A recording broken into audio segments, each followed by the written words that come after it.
Live from Waterbury, Connecticut, News 8 presents the 5th Congressional District debate for the U.S. House of Representatives.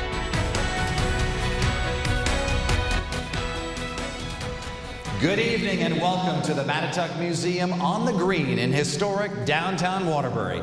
The 110-year-old museum is the host site for tonight's debate. Now we want to welcome you inside the Mattituck. The stage is set for tonight's 5th District debate. News 8 is your local election headquarters. Our two candidates this evening, Democratic U.S. Congresswoman Jahana Hayes and her Republican challenger, former State Senator George Logan. Good evening, everyone.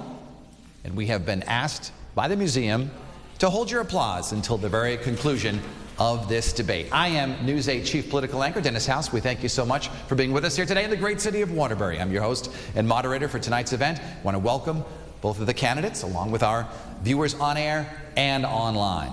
The 5th Congressional District, by the way, is pretty big. It covers a good chunk of the western half of our state, covering 41 towns, over 4 counties, Waterbury, New Britain, Meriden, Danbury, among the largest in the district. We also have a live audience here tonight, and we ask them all, once again, to hold your applause until the conclusion of the debate. But before we begin, I want to quickly go over the debate rules. Each candidate will get 60 seconds to answer the initial question, and after that, the candidate who went first will get 30 seconds for a rebuttal, and the other candidate will then get 30 seconds to respond to that. At the end of the debate, each candidate will get 30 seconds each to make a closing statement. Our timekeepers tonight are from the Connecticut League of Women Voters, Eileen and Sharon. We thank you so much for being with us here tonight. We're going to start this debate with what is far and away the most pressing issue for Connecticut voters, the economy and inflation. In September, our News 8 The Hill Emerson College poll showed 40% say this is their #1 issue, more than double anything else on that list. Americans are struggling with inflation, a rate that now exceeds 8%, and nearly 1/3 of Americans are struggling to pay bills. We'll begin with Mr. Logan. What would you do as a member of Congress to provide relief to working Americans? You have 60 seconds. Thank you. Throughout the district, I've met with families from Danbury to Waterbury, Torrington, Meriden. Folks are struggling to put groceries on the table, to pay for gas to go to work.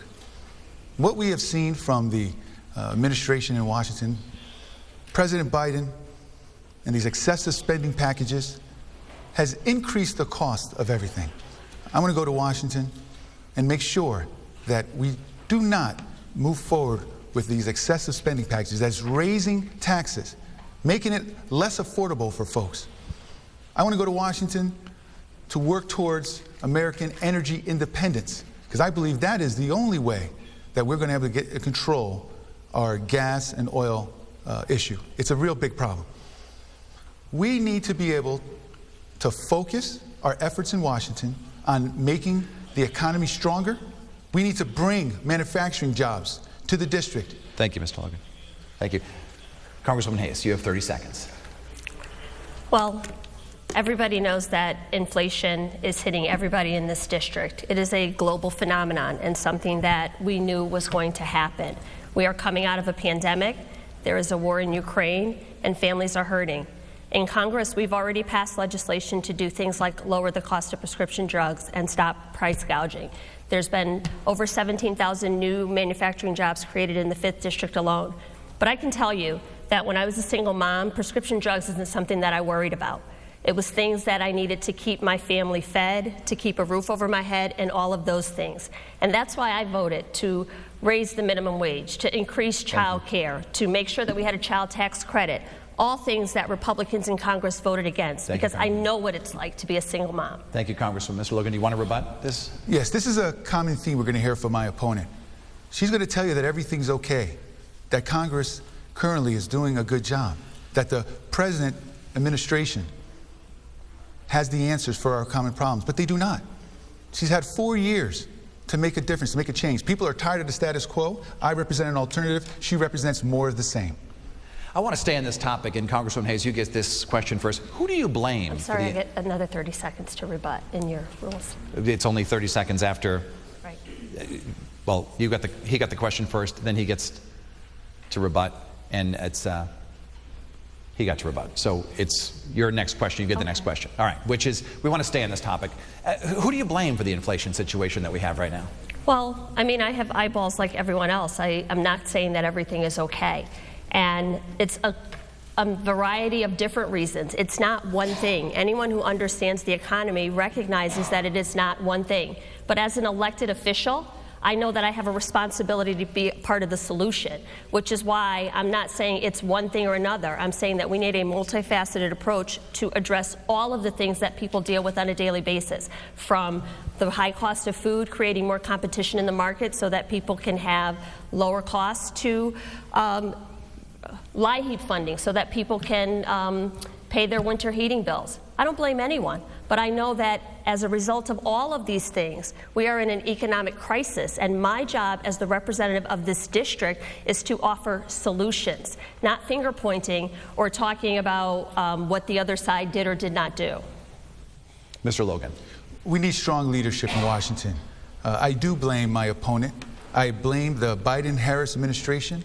I blame the Pelosi efforts in Washington. My opponent has voted in favor of 100% of the time. It is not one thing. It is a multitude of excessive spending packages. It is a war on American energy independence that's driven up gas prices. There are solutions to this, and I have expressed those earlier. We need to focus on our communities. We need to make things better. My opponent represents the status quo. I will be bringing a change and focused on making things better for the people of the 5th Congressional District. I just want to take a moment to reiterate the rules. So the person who gets the question will have 60 seconds, and the other person will get 30 seconds to respond to that. I'm sorry, 60 seconds to respond to that, and then if there's an issue, we can certainly go to a rebuttal, but not on every single question. So our next question goes to Mr. Logan, and want to keep this conversation on the economy going. And here in Waterbury, the unemployment rate is over 7%, while the statewide average is at 4%. In New Britain, it is 6.5%. That's according to the State Department of Labor statistics from August, the most recent available. So what would you do if elected to strengthen the relationships with some of the employers in our district, in this district here? Yeah, to absolutely. keep the employees here. Connecticut's economy is shrinking under the Biden-Harris administration. Personal income growth, Connecticut's personal income growth, worst in the nation. We can do better, but we won't under the current administration. I want to bring some better checks and balances to Washington. I want to make sure that we focus. We have capacity in the 5th Congressional District, manufacturing companies. I visited manufacturing companies in Waterbury, in New Britain, and they know that they have the ability to hire more people, to expand, but burdensome regulations coming from Hartford and coming from Washington is making it tough for them to do. I want to go to Washington to incentivize. We need training programs for our young people. We need to make incentives for that. We need to make Connecticut more attractive for companies, that we can build our economy in a sustainable manner. Congresswoman. I would just say that that's incredibly rich, considering that you had 4 years in the state Senate and didn't vote for any of these things. You talk a lot about me voting with Pelosi, but you voted 100% of the time in 2020 along Republican Party lines. I can tell you what I have done. I voted for apprenticeship programs and training programs. I voted for Youth Build and WIOA so that we can open up the pipeline. In this district, we have over 9,000 small businesses or people who have requested applications to open up small businesses. We have 17,000 manufacturing jobs. We have put the investments in payroll protection to keep businesses open. So I am actually doing the work and not just giving lip service on these issues. I think we're having a slight timer issue. It's 60 seconds for each candidate on the question. And so I know that we ended a little bit early with you. Would you like to go another 30 seconds to respond to that before I have Mr. I know he's waiting to rebut to this. Would I like to go another 30 seconds Yes. to respond? I was the one to respond to myself? No, to finish your comment. To finish your comment, because I'm sorry that the timer we have Well, is no, on. I just, once again, it's not about the words that come out of my mouth. I encourage everyone, check the record. I voted for these things and brought resources back to the district to sustain businesses that are coming out of a pandemic so that we can have growth, to make sure that we are, the infrastructure bill will create more jobs in this district and this state than most of us have seen in our lifetime, putting people back to work in clean energy jobs that will lead us to energy independence. So again, again, I'm not just talking about these things. I have voted for them, I have delivered for them, and our state will be in a better place because of them. Mr. Logan. And again, my opponent supporting the Biden-Harris administration in Washington. She's going to tell you that things are okay. But I'm out in the community, right? And people are not benefiting from these policies coming from Washington. It is actually hurting them. You know, I just visited the St. Vincent de Paul shelter in Waterbury, and they're telling me, hey, you know, this American Rescue Plan money, none of it has reached us. We're struggling, we're hurting. We have a crisis here, and my opponent is not being a vocal voice for the people of 5th Congressional District. We need real change in Washington, and we're just not going to get it from my opponent. She has had the opportunity to do that and has failed in her job. Thank you. Our next question. Last week, as we all know, 2 decorated members of the Bristol Police Department, Sergeant Dustin DeMonte and Officer Alex Hamzy, were slain in an ambush by a man firing a legal AR-15 semi-automatic assault rifle. These firearms have been the focus of many mass killings over the years that have taken place in our country. Should there be a national ban on these types of firearms? Congresswoman Hayes. Yes, there should be a national ban on assault weapons. Right now, you have to be 21 years old to buy a pistol, but 18 years old to buy an assault weapon. I don't know how many more of these mass shootings it's going to take. When you talk about what happened in Bristol, this is awful. I am the wife of a police officer, 25 years in the Waterbury Police Department, and is still continuing in that profession. His revolver carries 13 rounds. There is no chance for a police officer against someone who can fire 80 rounds in a matter of minutes. There is no reason for those weapons of war to be in our communities, and our response has to address not only supporting police officers, which I have done, brought millions of dollars back to this district through COPS grants, through Burn JAG grants, through community projects that I've allocated specifically to local departments, but also to wraparound services to address the root causes of crime. That's what we need. We need a multifaceted approach that looks at it from both directions. Mr. Logan, you have 60 seconds. Yes, you know, here in Connecticut, we have already banned assault-style rifles in Connecticut. You know, what we need to do is make sure that we take on crime. We need to stop the violence that's occurring in our community, and we do that by supporting our law enforcement. We do that by making sure that we support the community and law enforcement. You know, the tragedy in Bristol, and my prayers, go out to the families of Sergeant DeMonte, Officer Hamzy. Their loss is just something that I can't even imagine. And also, I hope for a quick recovery for Officer Ayurado. We need to support our law enforcement. I'm the only one on this stage who has been consistent in supporting our law enforcement. My opponent, she voted in favor of the anti-police bill in Washington. I voted against the anti-police bill here in Connecticut. My opponent is inconsistent at best. We need someone who's going to support law enforcement and the community. We can do both at all times. Congresswoman Hayes, you have 30 seconds if you'd like to respond. Mr. Logan voted against raises in hazard pay for Connecticut State Police when he was in the state Senate.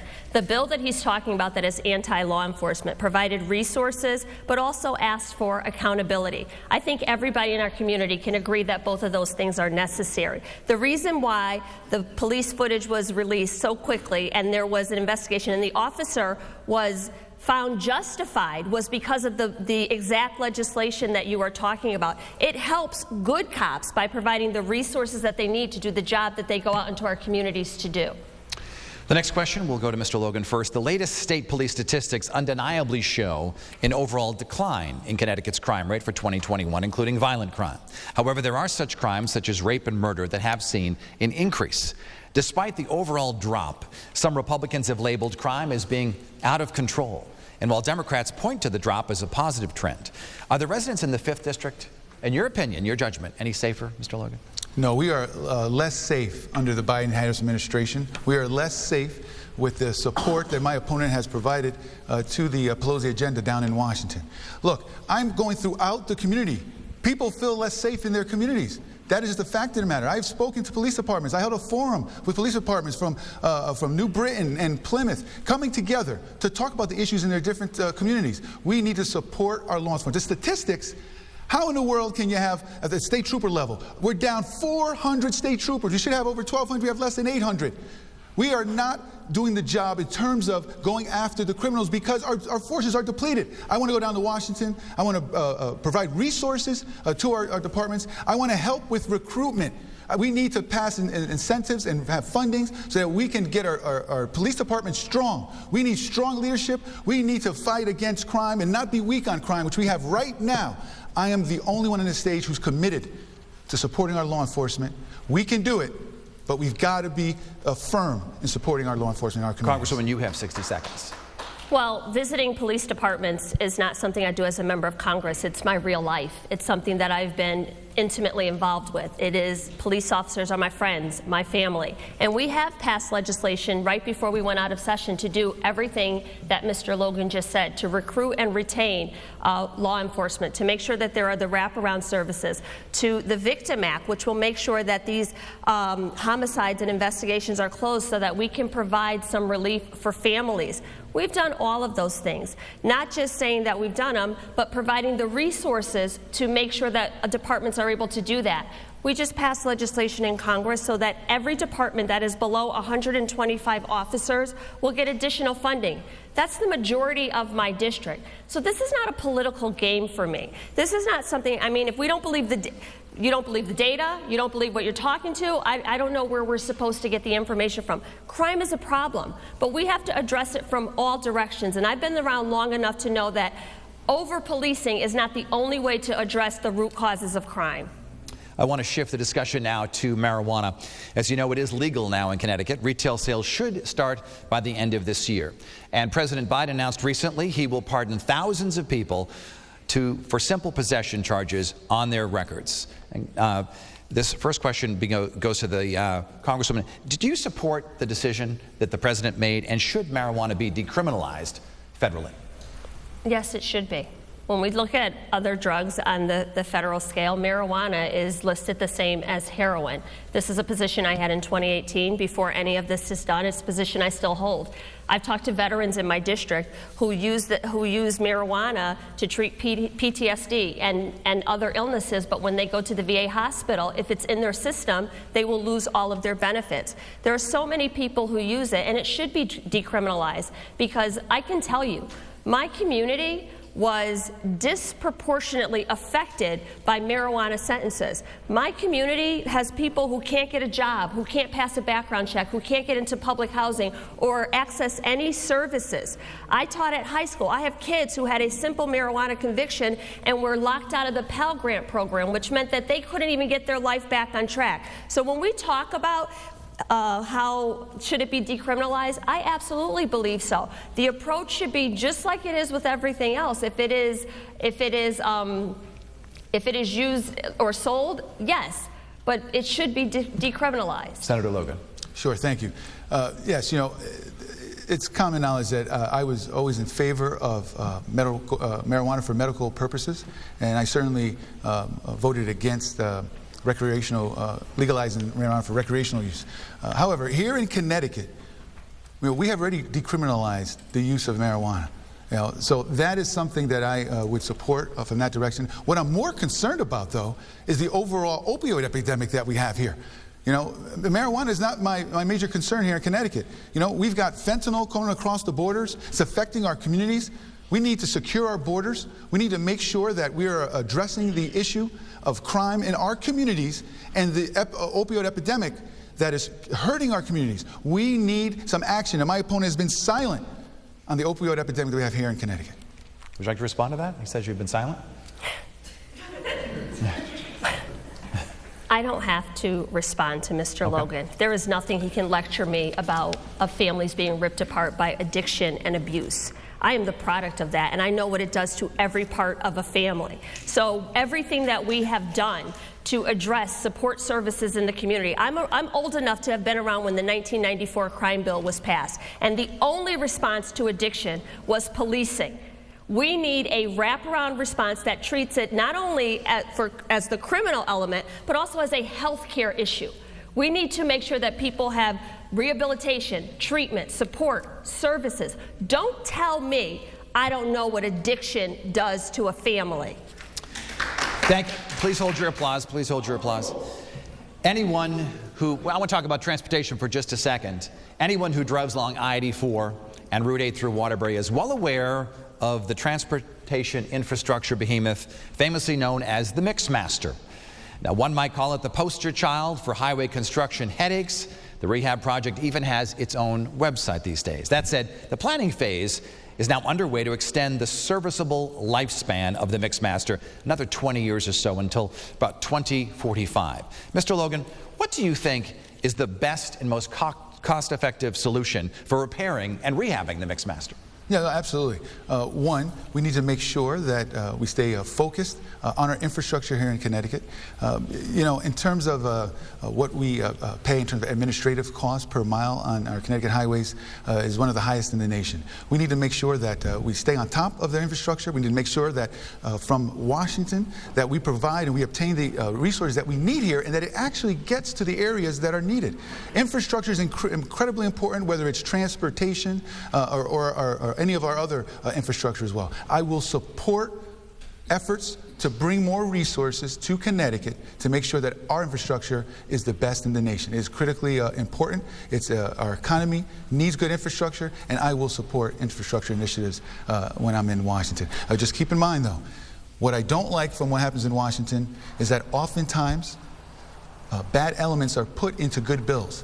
We need to be focused on transportation, focused on infrastructure, and that's what I'm going to work for down in Washington. I'm going to work and negotiate across the aisle to make sure that we get some results to improve our roads and highways and infrastructure here in Connecticut. 60 seconds. Thank you. Well, I've already worked on these things, and I'm not really sure if we're having the same conversation, because Mr. Logan has stated over and over that he would not have voted for the infrastructure bill, which is going to invest in our roads, bridges, highways here in Connecticut. I can also tell you that I fought and advocated very hard in the infrastructure bill to make sure that we had broadband so we could expand telehealth services and that kids in every school in my district could have working internet. I also fought to make sure we had clean water.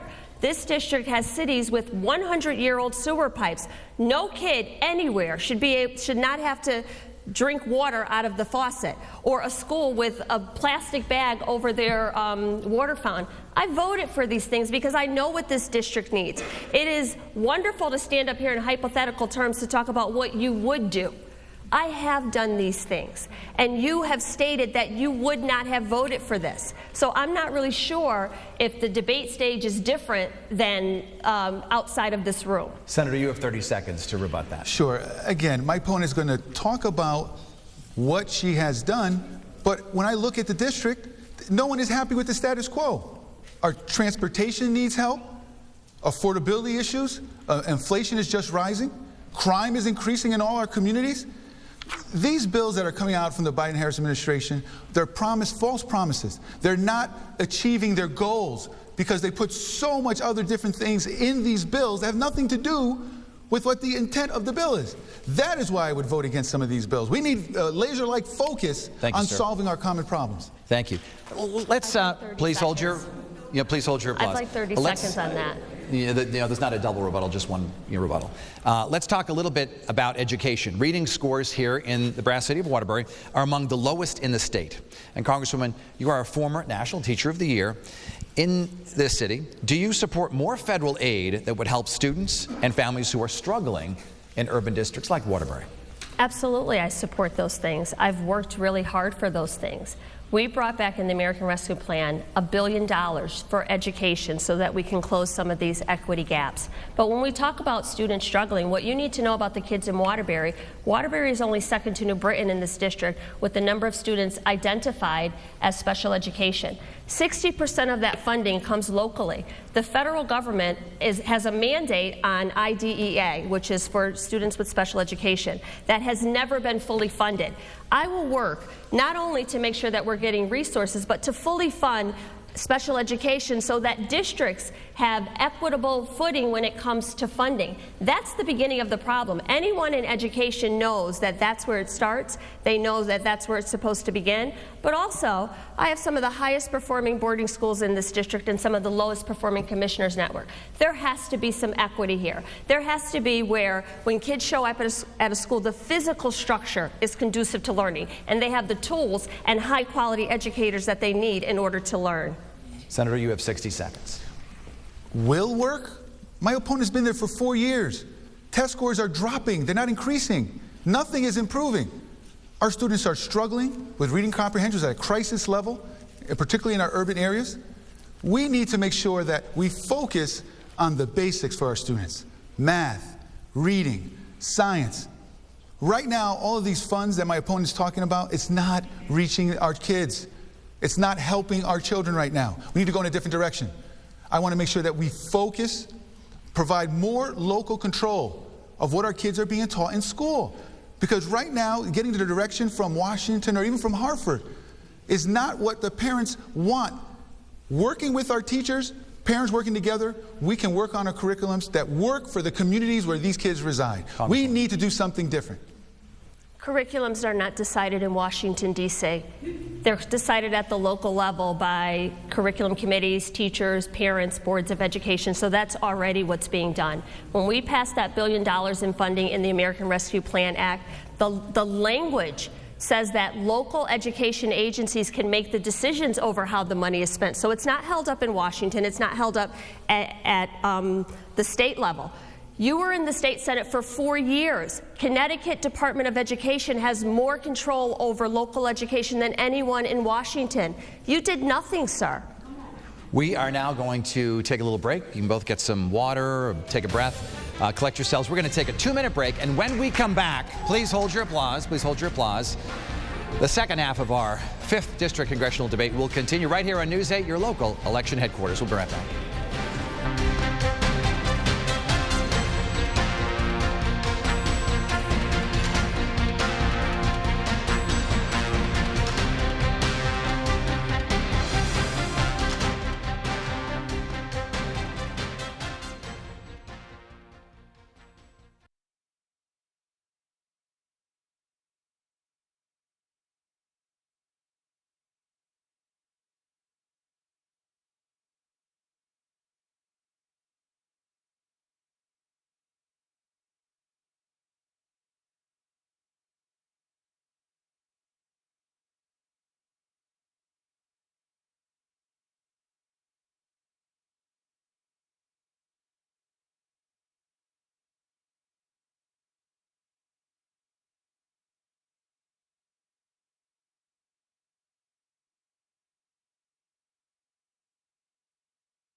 Live from Waterbury, Connecticut, News 8 presents the 5th Congressional District Debate for the U.S. House of Representatives.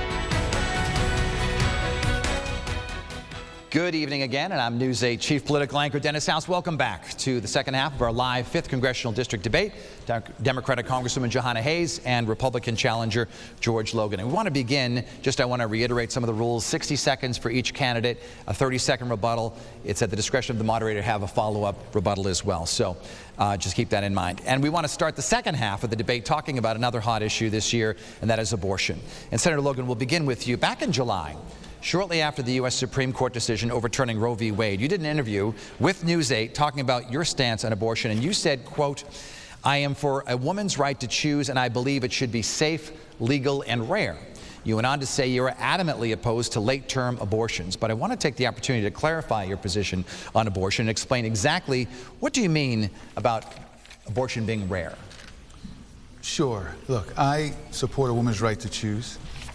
I support Connecticut law that codifies a woman's right to choose. I will continue as a member of Congress to support a woman's right to choose, just as I did in the state Senate. Connecticut's laws are clear, particularly when it comes to when a woman asks for an abortion. I will be consistent with Connecticut state law. Congresswoman Hayes. I'm running for Congress, and I support a woman's right to choose, full stop. I have voted time and time again in every Congress for the Women's Reproductive Health Act, which codifies the language of Roe. It does not permit late-term abortions. It says that a woman can access abortion up to the point of viability, and after that, with the full confidence and consultation of her medical professional. I support the right of a woman to choose with her doctor. Not me, not but, not and, not or, not with this exception, a woman and her doctor with zero government intervention. That's what I support. That's what I voted on. People don't have to wonder about all the nuances of where I stand. People know what I will do on this issue because they know what I have done. This right is being targeted over and over. National Republicans want to create a national ban which will outlaw anything in Connecticut. And Mr. Logan has supported Kevin McCarthy's commitment to America that says it will do that. Mr. Logan? Sure. My opponent's all over the place. Today, she says she's opposed to late-term abortions. In previous interviews, she's indicated that the timing doesn't matter. Which is it?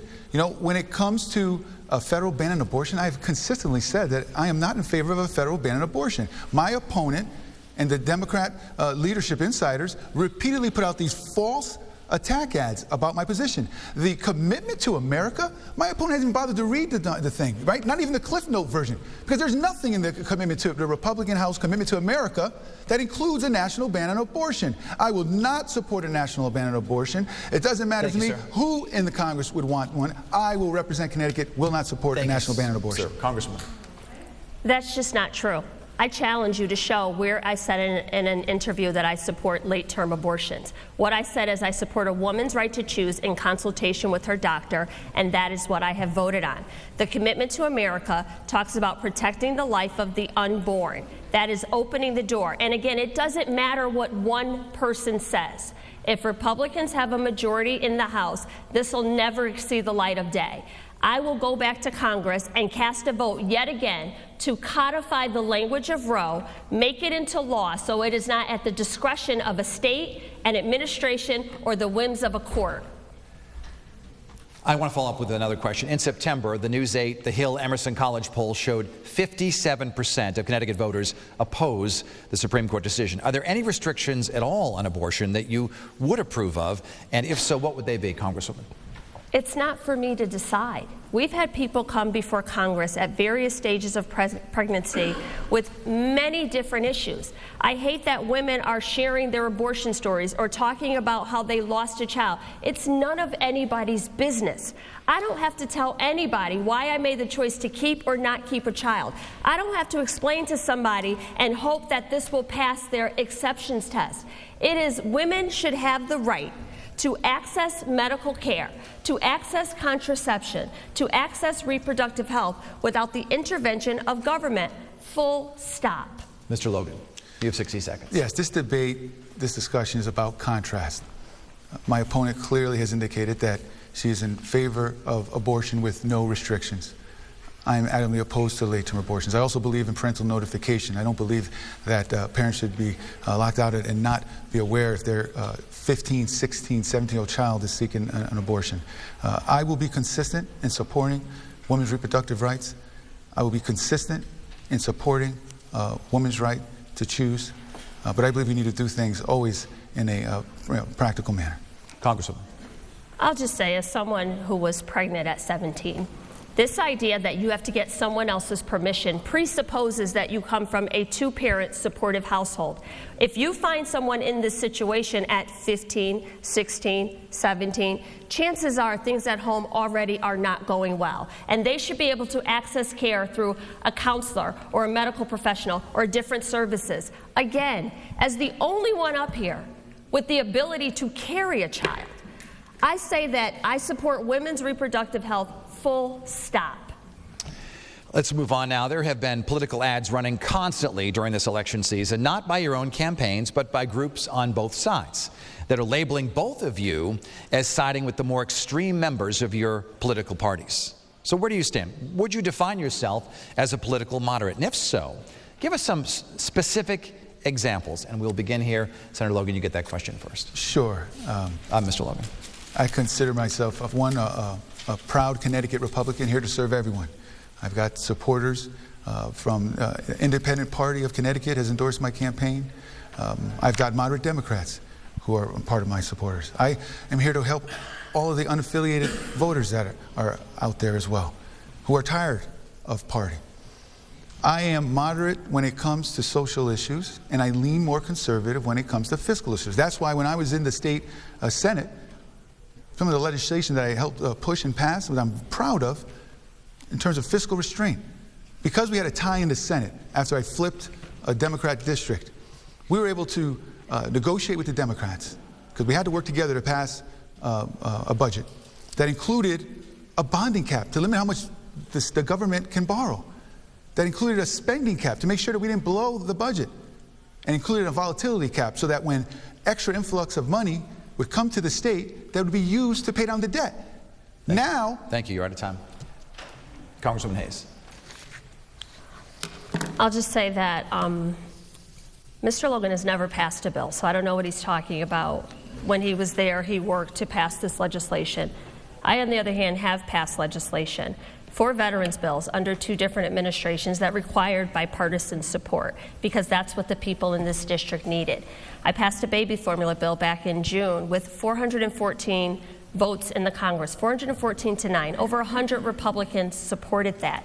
I'm on the Committee of Agriculture to support local farmers, because that is what my district looks like. So I go to Congress as the representative for all the people in this district, not just the cities, not just the suburbs, but everyone. I have been a fierce advocate on the Committee of Agriculture for my small growers, my greenhouses, local farmers, making sure that they had access to capital and the markets that they need to survive and be viable. I listen to the people of this district. They have taught me how to represent them. Veterans legislation, ag legislation is something that I've learned in the Congress and been incredibly effective at. Thank you. Mr. Logan. Sure, I have passed dozens of bills in my time in the state Senate, co-sponsored many bills, including bills such as LGBTQ bill, when I had a constituent that came to me that a gay male couple, they could not change their daughter's diaper in the male bathroom because there wasn't a changing table. Passed a law to make sure for new construction that was included. Prosthetics. I had an individual who came in, he had a smart prosthetic, wasn't covered by insurance. We passed a law to make sure that it was covered. We have the opportunity now to move our country in a different direction. My opponent has ample opportunity to fix things, and she just hasn't done it. We need to move forward. We need to change. Prescription drug prices, our next topic, are also a pocketbook issue. The recently enacted Inflation Reduction Act caps annual drug expenses for senior citizens and allows Medicare to negotiate drug prices. Congresswoman Hayes, where do you stand on efforts to roll back these reforms during the next Congress if you're really elected? I'm going to fight them. Mr. Logan has stated that he would not have voted for this, and the Republican agenda already says it's one of the things that they'll roll back on. We passed legislation to lower the cost of prescription drugs, to cap out-of-pocket expenses, to make sure that we had insulin capped at $35. Republicans in the Congress voted against that so that private insurers could negotiate that. The other thing that people need to know is that I will work not only for prescription drugs, but to expand the list, but also to support Social Security. Republicans want to end Social Security and have it as something that we have to vote on every year. I will not allow that to happen. I am a co-sponsor on legislation to not only expand Social Security, but to strengthen it. These are all things that he has stated he would not vote for. So I've done the work. We have been trying. Prescription drugs was the #1 issue. We were able to get it passed in this Congress with the slimmest of majorities because it's important to the constituents that we represent. Mr. Logan. The Inflation Reduction Act is a prime example of what I'm talking about, where we have a bill with a spiffy title, but it doesn't accomplish the goal that it was intended to. Inflation Reduction Act, inflation is rising. The Inflation Reduction Act included a huge piece for climate change. I would have preferred the climate change to be in its own bill. I would have rather have put in American energy independence into the Inflation Reduction Act to tackle inflation, to tackle the high gas prices. That is what I'm talking about in terms of my opponent. She's going to continue to support these massive spending packages that's only hurting the middle class. It's making everything more expensive. That is why I said I wouldn't vote for the Inflation Reduction Act that passed Congress, because it's a bad bill that's hurting us. It includes hundreds of millions of dollars in taxes. We don't need more taxes. Things are already too expensive and unaffordable as it is now. Congresswoman.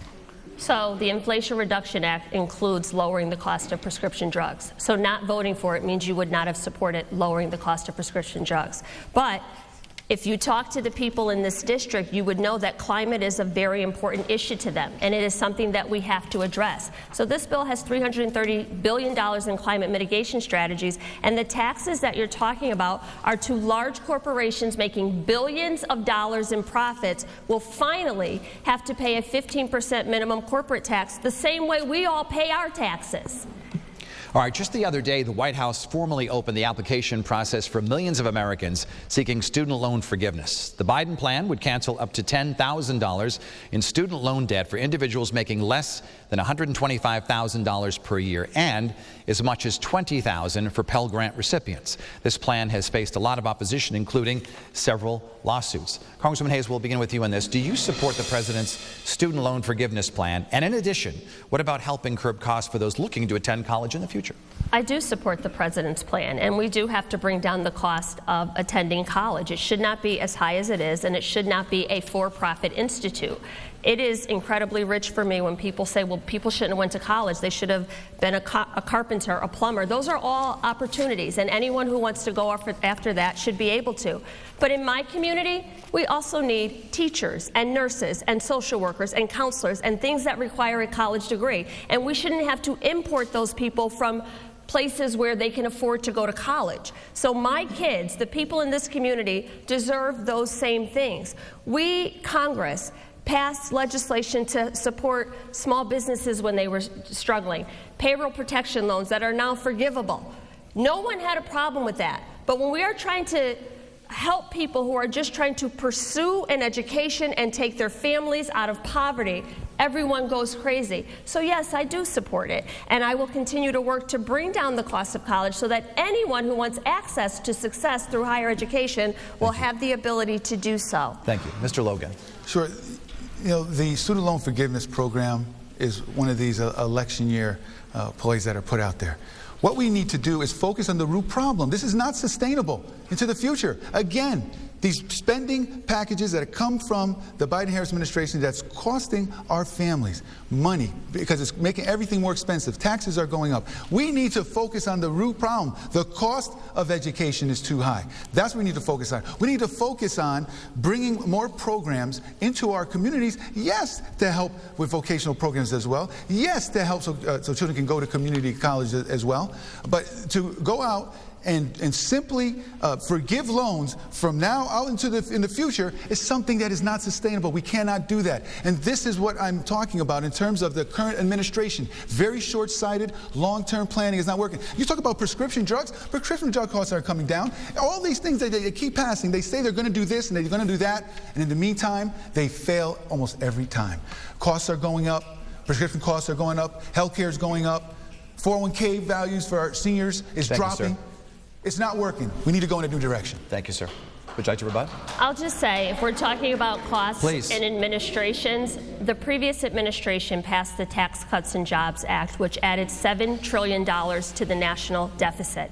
I don't know where all these fiscal conservatives were then, but now at the point where we are trying to help, if you are eligible for a Pell Grant, that means you are the lowest income earners. That means you come from a low income family. You mean to tell me that's where we draw the line? We bailed out banks, the highest performing CEOs, the richest people in the nation, the auto industry, the mortgage industry. Thank you. And now when it's time to bail out crowd, 20-year-olds, that's our hard line? I don't believe that. It is now. We ask that you do not clap or applaud during the debate, please. It's been nearly 8 months since the Russian invasion of Ukraine. The United States continues to support Ukraine with arms and equipment to the tune of more than $18.3 billion. That's according to the Secretary of State. There are also growing fears the Russian invasion, as it drags on, that President Vladimir Putin may resort to using nuclear weapons. If that should happen, how should the U.S. respond? Mr. Logan, you have 60 seconds. Yes, thank you. Yes, should the Russian government and Vladimir Putin decide to use nuclear weapons, it would be a worldwide issue to deal with. We would work with our partners, we would work with NATO, we would have a strong response. It is imperative that the current regime in Russia understands that we will act swiftly and harshly if nuclear weapons are used in Ukraine. And I also believe we should continue to support the Ukrainians. We certainly need to make sure that we have an accounting of where all this money is going to help the Ukrainians, but we must continue it because this is important. If we allow Russia to bully their way through Ukraine, Vladimir Putin will not stop there. It is in our best interest to make sure that we work with our partners, we work with NATO, and we make sure that we do our part to keep the world and the region safe. Congresswoman Hayes.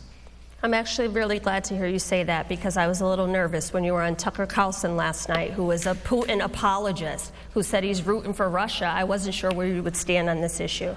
I have not only voted to support the people of Ukraine, but also to increase diplomacy and democracy. This is a problem that has been festering because Vladimir Putin has gone unchecked over and over again. The world is watching our actions and what we do.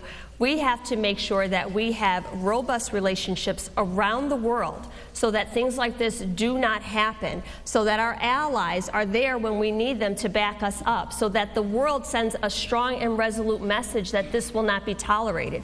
And I think that is what we are doing right now in Ukraine, and just really make sure that we are lowering nuclear proliferation.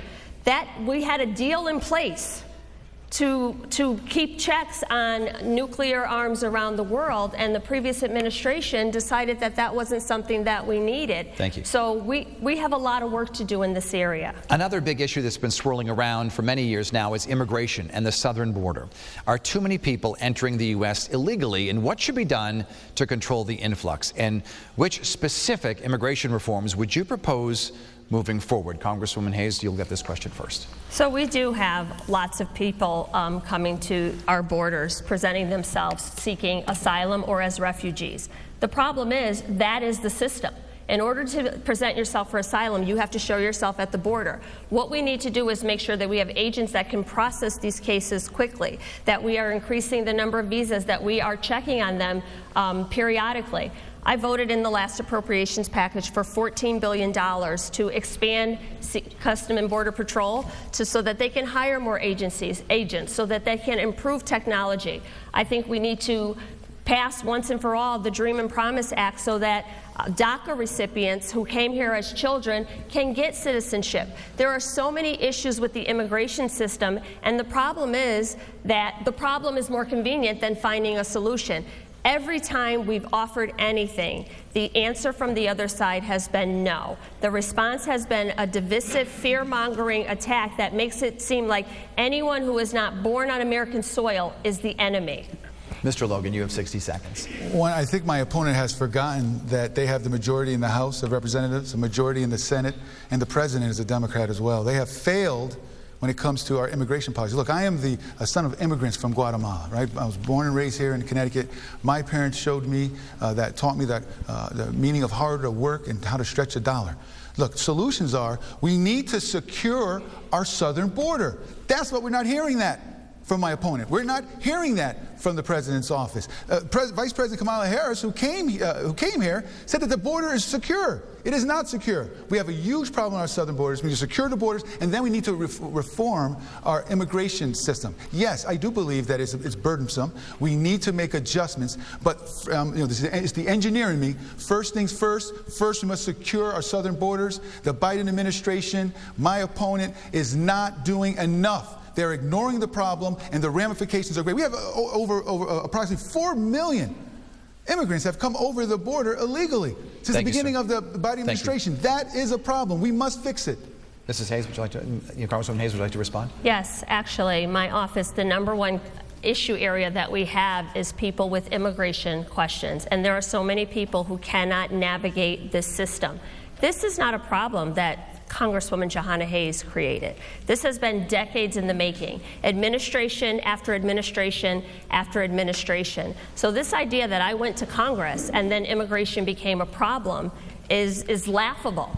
I have worked at every stage to be the representative of all people, not just people who are properly documented, but everybody who lives in this district without criminalizing or dehumanizing who people are. I want to move on to another subject, and that is congressional leadership. And Mr. Logan, you recently had a fundraiser with Elise Stefanik, who is in line for a leadership position in the House next year.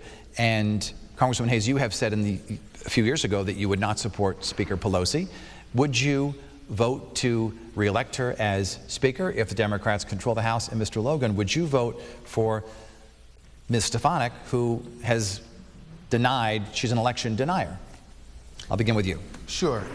Look, I'm going to go to Washington and hit the ground running. The current House Republican leadership, they know where I stand on the issues. I have made no commitments to anyone in Congress in terms of who I'm going to support for Speaker of the House. Unlike my opponent, as you mentioned, who indicated she wouldn't support Nancy Pelosi, and when she was elected, she supported Nancy Pelosi and has voted 100% in line with her. I'm going to Washington to represent the people of the 5th Congressional District. I'm going to work with anyone who's interested in being Speaker of the House and sit down to see which committees will I be on and what sort of policies and actions that are match what I'm looking to do for the 5th Congressional District around affordability, around community safety, around the opioid epidemic, around education. I'm going to go to Washington, hit the ground running. Look, I don't agree with any one person in Washington 100%, but I am going to work and negotiate with everyone. My opponent has not shown the ability to do that. She has only supported the Democrat leadership in Washington. I will not blindly support any leadership, Republican or Democrat in Washington. I'm going to go there to make decisions that are best for the people of the 5th Congressional District. And I don't believe Nancy Pelosi has our best interest in mind. All right. Please hold your applause. Congresswoman Hayes. I'm going to wait till they finish. You have 60 seconds. I'm sorry. So thank you. So when I went to Congress, I did go and hit the ground running. And there were 2 people running for Speaker. When I answered that question, I thought there were going to be many more people running. When I got there were 2 people running. We were in the longest government shutdown.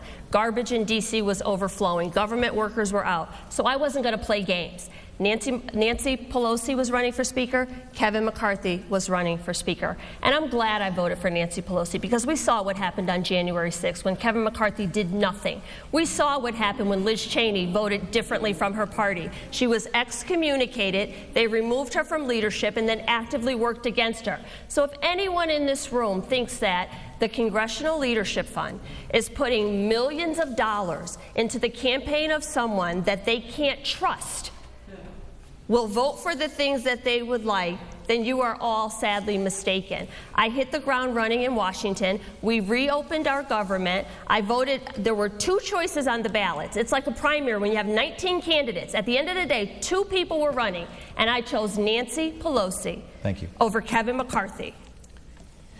It is now time for our closing statements. And Mr. Logan, you will go first. You have 30 seconds. Sure. It is a pleasure and honor to have this opportunity of a lifetime to run for Congress. I want to go to Congress, again, to focus on the key priorities for the people that I hear in our district. Affordability, huge issue. We need to make things better for our families. Community safety, It is important that we support our law enforcement, that we tackle the crime issues. The opioid epidemic, incredible problem. Fentanyl, coming from China, through Mexico, across the borders. We need to secure our borders. I want to provide some checks and balances to the Biden-Harris administration. Thank you, sir. Congresswoman Hayes. People don't have to wonder what I'll do when I'm elected to Congress because people know what I've already done. I can say, I'm not even going to say that. I will not only be the congressperson for myself, but for my entire family. I was born in this district, raised in this district, educated in this district, worship in this district, worked in this district. My husband met in this district. Everything we do is in this district. So this is my real life. Everything that he just mentioned affects me personally. I've lived through all of these things, and that's the perspective I bring to Washington, and that's why I legislate the way that I do, with empathy and the compassion for people who have never had a voice in these conversations. Thank you. And folks, hold your applause. We'll let you applause at the very end. We want to thank both of our candidates for taking part in tonight's debate. And a programming note, News 8 will host the final gubernatorial debate of the campaign 2 weeks from tonight between Governor Ned Lamont, Republican challenger Bob Stefanowski, and independent candidate Rob Holding. You can watch that debate live only on News 8. That is November 1st at 7 o'clock and streaming live on WTNH.com. And don't forget, Election Day is 1 week after that. That's Tuesday, November 8th. Once again, a big thanks to the historic Mattituck Museum here in the great city of Waterbury for hosting tonight's debate. We'll have a complete wrap-up tonight on News 8 at 11 and our sister station WCTX at 8, 9, and 10 o'clock. I'm Dennis House. Thanks so much for joining us. And now you can applaud.